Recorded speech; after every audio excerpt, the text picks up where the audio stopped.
What's up, Managing Madrid podcast listeners? This is Kiyan Sobhani. A very quick intro here. This is taken from last night's Zoom call that went 2 hours after the game. If you want access to the whole thing, patreon.com/Managing Madrid. Thank you for everyone who tuned in and also asked questions at the end of the call. We appreciate you, and let's get to it. I think a lot of those questions were actually answered in the second half. Like you said, Kroos and Modric were both good in the second half. The one of the concerns I had, apart from Carvajal, who is really worrying and concerning for various reasons, we'll get to it. But Salah was actually, unlike Anfield, getting in behind Nacho, and Trent was playing those balls in behind him. The way they kind of exploited Alaba in the first leg, in the first half, Nacho was getting beat, and those runs were dangerous. But in the second half, Nacho completely locked down Salah, completely locked him down, even sent him a message. It was pretty amazing to see his fight. I think from just a psychological level too, Nacho was completely in his head by the end of the game. He was giving him really hard challenges, sending him message, winning the ball. It was great to see. It's fantastic. He locked down Salah and made a couple memes on the way. Made a couple of iconic images, until we get the chair back out again. Some of the Salah versus Nacho images are the at this point in the clubhouse leader for iconic Champions League run images of this year. So that was again just Nacho. You mentioned earlier actually Ancelotti in the press conference going out his way to bring up players on questions not asked about them. He kind of did the same with Nacho. It was a question about Mondi and Alaba coming back. He went on to talk about just how phenomenal Nacho is, and in my free answers speech, which isn't up yet, but that's one of the questions is they got to renew Nacho. After Benzema, of the 7 players out of contract, is Nacho the most important to renew? Maybe at this point, because since the World Cup, he's been a top 5 player of the whole Real Madrid squad. So phenomenal from him. And even when he was getting beat a little bit by Salah in the first half, it still wasn't anything outrageous. So he was perfect. Well, the other thing is when Salah did get in behind him in the first half, Rudiger, who someone just mentioned in the chat, was there to mop it up. Yep. Rudiger was fantastic tonight. And I really felt tonight for the first time, he's been really good this calendar year. He's been much better than he was in the first few months of the season.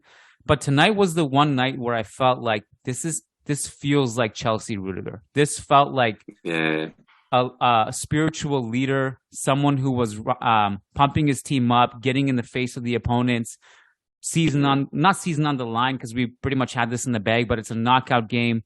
It kind of took me back a little bit to he was immense against us in the second leg at the Bernabeu last season. Apart from slipping on Benzema's goal, he was foot perfect, and it kind of reminded me of that. It was really great to see Rudiger in this state. He was off the ball throughout the game, just body checking Salah so many times, time and time again, just off the ball. And I don't know if he was doing it to try to get. Remember, he kind of did the same thing with Correa in the derby, where off the ball he's bumping into Correa. Correa pushes him away and gets a red card. I don't know if he was trying to get Salah booked or sent off, or if he was just trying to get in his head and make him lose focus. But he was, every time the ball was away from his part of the pitch, if you looked at a wider camera, looked at where Rudiger was, he was just bumping into Salah accidentally on purpose.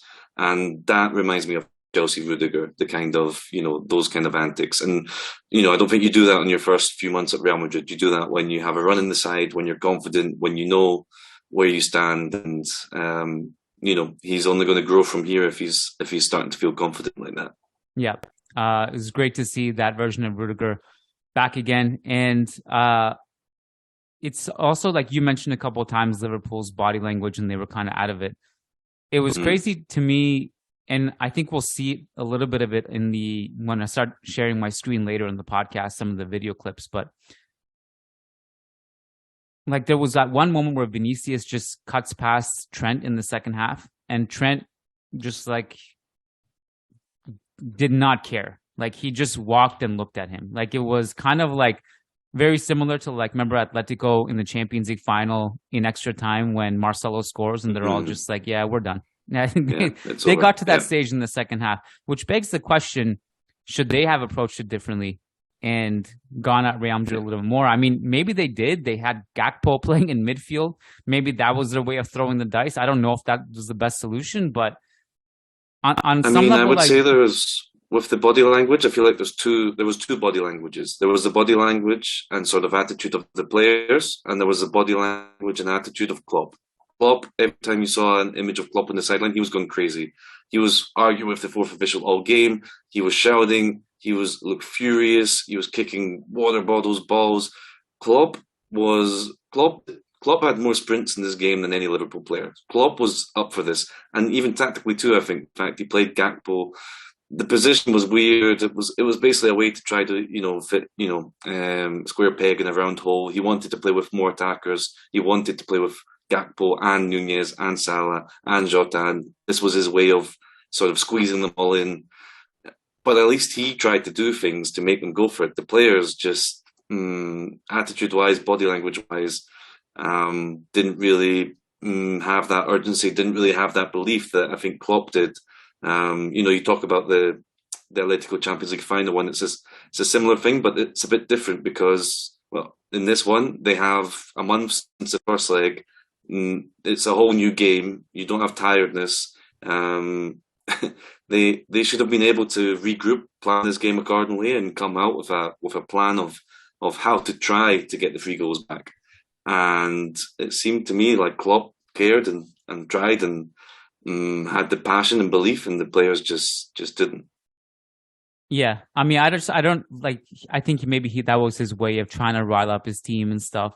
I suppose it also didn't help after the first leg. Probably based on emotion, he said the tie is over. That's true. Yep. Yeah. So, it's interesting because, like, I think in some ways, obviously, their intentions were right, but like they pressed right off the bat. They forced Courtois basically into a long ball every time. Courtois, 57% passing accuracy, and I'm obviously, like, he's a goalkeeper. I'm not expecting a high passing accuracy, and that's not his fault. The point is basically that he couldn't play short passes tonight. He had to go long every time, and that was just kind of a byproduct of Liverpool trying to press high. But they didn't generate many chances in this game. The XG tonight, Real Madrid 2.21, Liverpool 0.58. And again, apart from maybe if they had taken advantage of some of Carvajal's giveaways in the first half, they could have maybe pounced on something. But again, the Real Madrid fully deserved this. I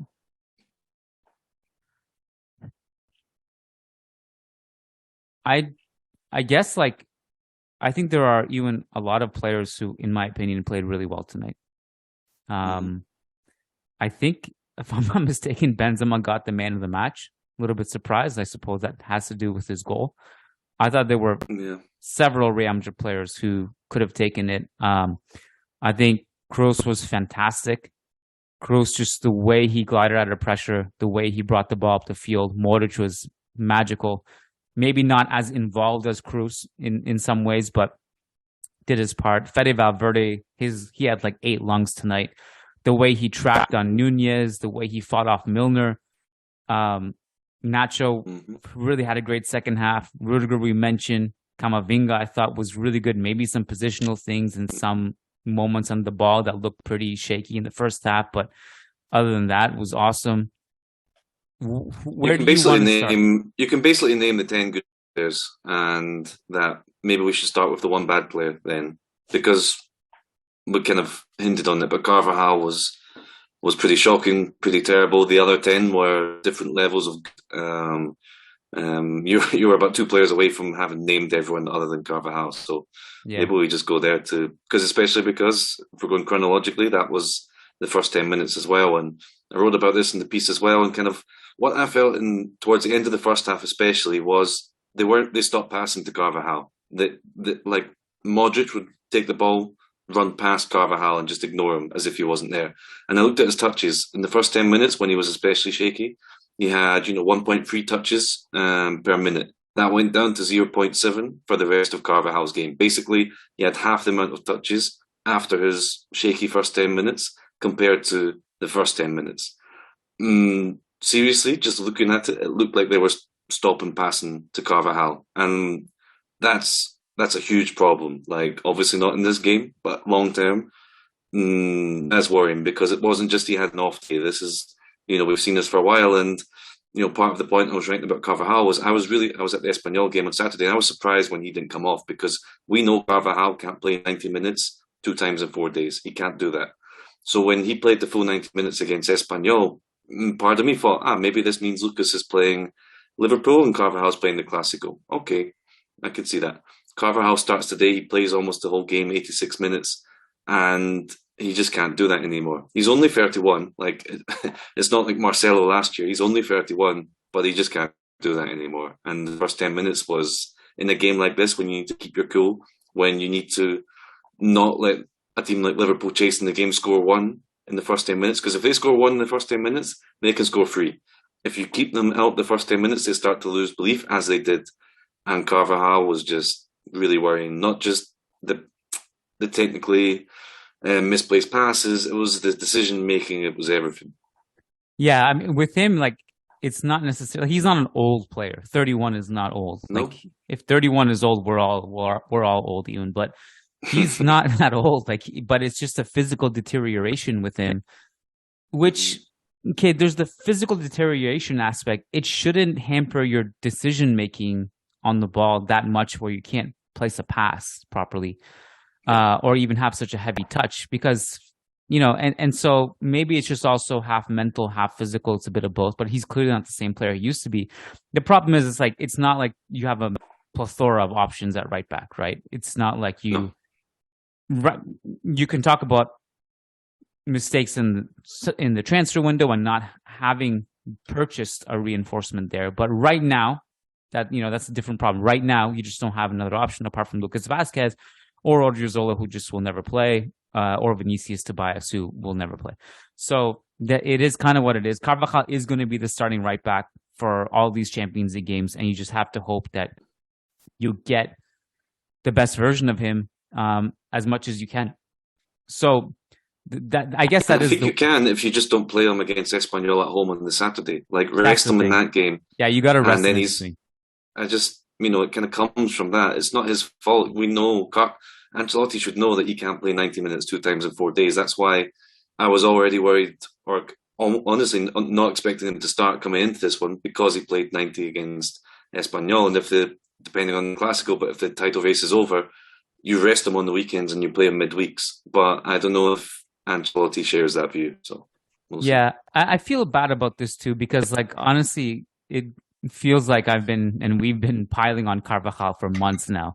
It's like, we have social media guys who cut out clips for the podcast, and every time, I swear, it's like they cut out the Carvajal sucks clip, and like it just, I feel bad. It's like every time, because, like, he's obviously we can lay on Odriozola a bit more if you want, so it just mix it up. The secret to not getting criticized is to not play, and you will never hear our wrath. But I mean, it's like he had basically everything, almost every mistake, and there's many early on were from him. I mean, the very first minute of the game, within 30 seconds, he gives it away under pressure. I think it might have been Realm's first touch on the ball was him giving it away.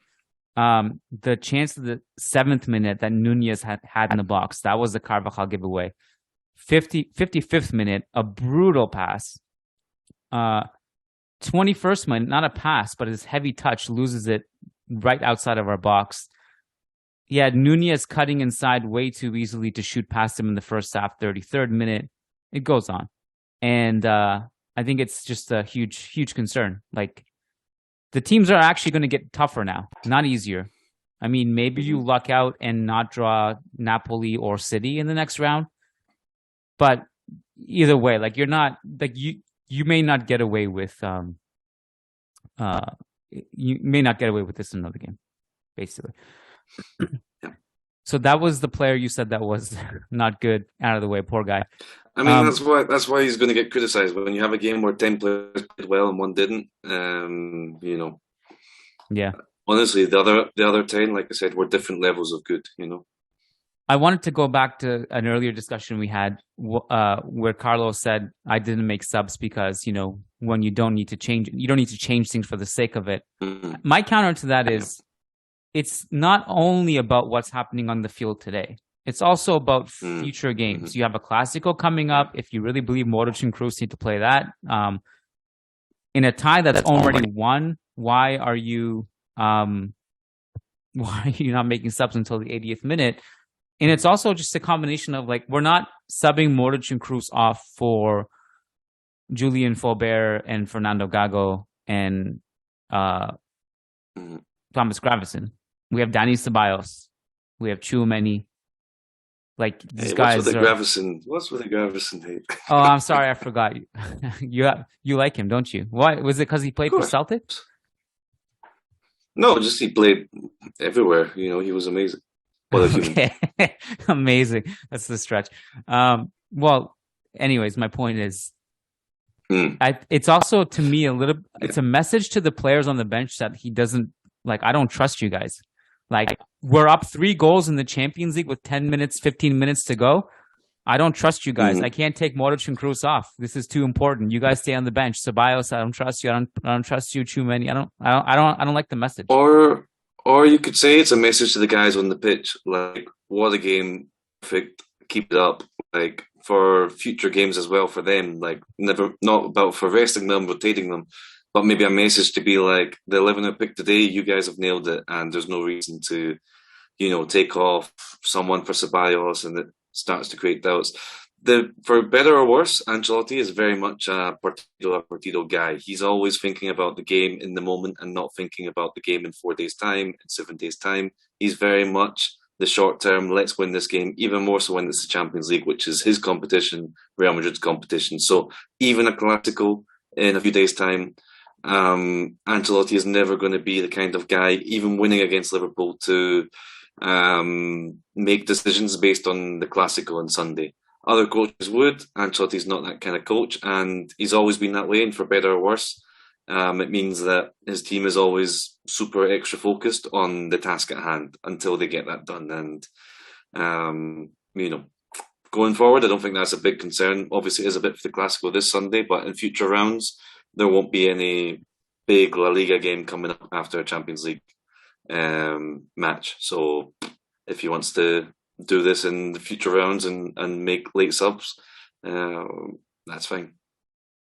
I guess I just think that Liverpool are one of the weaker midfields we'll face from now until the rest of the Champions League campaign. If you put it that way, I think it's a weaker midfield than what we'll face on Sunday at the Camp Nou. So for sure. There's that, and I guess I just wonder how Ancelotti will juggle this. And again, we have great players on the bench, so there's that. Yeah, I think we talked about that. I think it's clear, our position, or my position anyway. I would have liked to have seen quicker subs, and I would have liked to have seen more of Ceballos, more of Rodrigo. But in the end, it doesn't necessarily matter so much about today because we advanced and we were convincingly the better team. And this is why Ancelotti gets paid the big bucks and is infinitely smarter than me, because I said I wouldn't have started Modric and Kroos in this game, and I'm so happy to be wrong, because these are the games where you remember Ancelotti is really successful in this competition, and in these moments, and then this game he got it right, and it remains to be seen what is the long-term implications of these little decisions that seem subtle, but are we pushing Ceballos away from re-signing? Are we running Modric and Kroos into the ground? What do they look like at the tail end of the season? Those are all questions that have yet to be answered. So we'll see. So far, so good in this competition. I did want to talk about some of the better performers today. We did have our Carvajal segment, but I thought Camavinga's ability to drop his shoulder out of pressure, play those incredible passes, and carry the ball up the field. Again, he wasn't perfect, much like he wasn't perfect in the first 20 minutes at Anfield. I thought kind of similar, although I think he was much better overall today, including the first frame. It was interesting that Benzema, after the game, spoke about Camavinga. and the pass that Camavinga placed vertically down the middle for the goal, Benzema said that he had told Camavinga, like, look, I've noticed that Liverpool center backs, they play apart from each other. And so there is space for that pass. And I thought it's just really cool to just hear those little mini tactical analysis on the field after the game, that they recognize that. It was a great pass. I thought it was a great performance for Camavinga. Any thoughts? No, his role in the goal is shouldn't be underestimated. Obviously it's kind of strange goal with Vinicius kind of slipping and then prodding it along the ground and Benzema getting injured and so many things about the goal that Camavinga's role becomes like the fourth or fifth most obvious thing. But yeah, that shouldn't be forgotten. And I guess we'll look at it in the clip in a bit. Yeah, I mean the fact him playing alongside Modric and Kroos, it helps. And we've spoken a little bit about Tchouaméni's struggles. It really helped him, I think, the first half of the season that it was Modric and Kroos starting most games. And when you're playing alongside those two, never mind the fact that energy, they're older, can they sustain it? But just the confidence you can have to be playing alongside those two, it helps a lot. So him playing there, knowing that Kroos can drop a little deeper, cover him behind, allow him to go forward. He plays with, he always looks forward, and whether he's at left back, whether he's elsewhere in the pitch, and even when he's the anchor in theory, he's still an anchor that's running forward all the time. And the fact that he's the one that almost opens the scoring with that shot that hits crossbar, actually a fantastic save from Alisson. That doesn't happen with Tchouaméni playing in between Modric and Kroos. That happens with Camavinga being able to, get there, move up. If you look at the sequence, Real Madrid, everybody from Liverpool, they're all inside the box more or less, and Camavinga sort of sees the space, moves up, takes a shot. I feel like other anchors would be a lot more conservative, waiting for the potential counter.